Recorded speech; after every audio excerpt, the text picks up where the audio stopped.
Teacher log, week 5.5, October 9th, 2018. Well, we're week 5.5 already because last week on Friday I didn't record a teacher log, and yeah, it got away on me. A lot of good things happened last week. We worked with our students in our Fusion program, face-to-face students, online students, met with a number of students, and was able just to meet some needs of some students that they had, and they're making progress in their learning journeys. One of the things that struck me last week as I was working with the K-2s is their lack of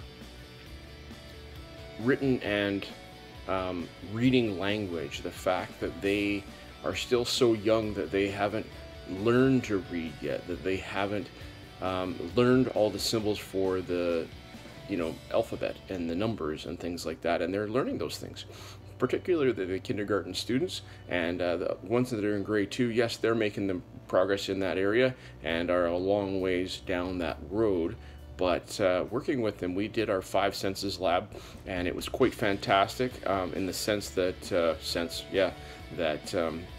they got to listen and see different things. We did that on the screen, and then we had stations for tasting, smelling, and touching.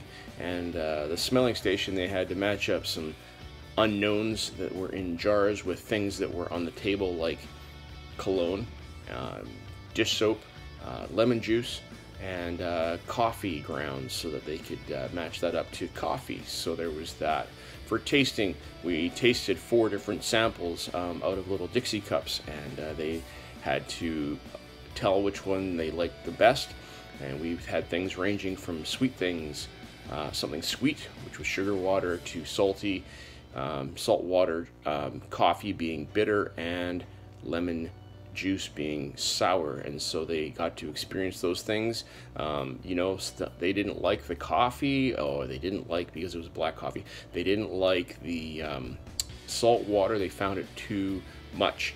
The touching station was pretty neat, as they had some bins with some different textures inside. Some had scrubby bad sponges, so that they had to feel something soft. In there we had some stuffies. In another one, I found some chestnut shells, which are like those armored casings that the chestnuts are in when they fall from the trees, and I found some of those and put those in a bin with some chestnuts that had already come out. So we had pokey and smooth, hot and cold. I had a skillet that I kept in the fridge, and then another one that I had warmed up gently on the stove, so they could feel hot and warm. Warm and cold from that. So it was quite interesting. But the lack of ability for them to be able to read and even communicate their learning, they're doing a lot of that through pictures.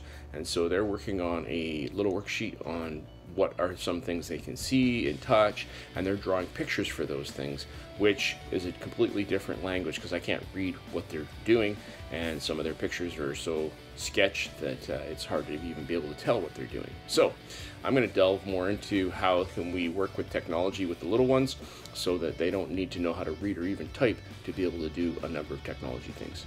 All right, that's it. Have a great day. We are about, probably about 10 days out from the Google Summit now, and we're excited about the opportunity as Eric Kurtz comes and people from around the district come, and we are going to, and as well as Michelle Armstrong and Sherry Hellman from EdTech Team Canada. Looking forward to the weekend in 2 weeks coming up, and we will talk to you soon. I will try to get another video for Friday. Okay, bye.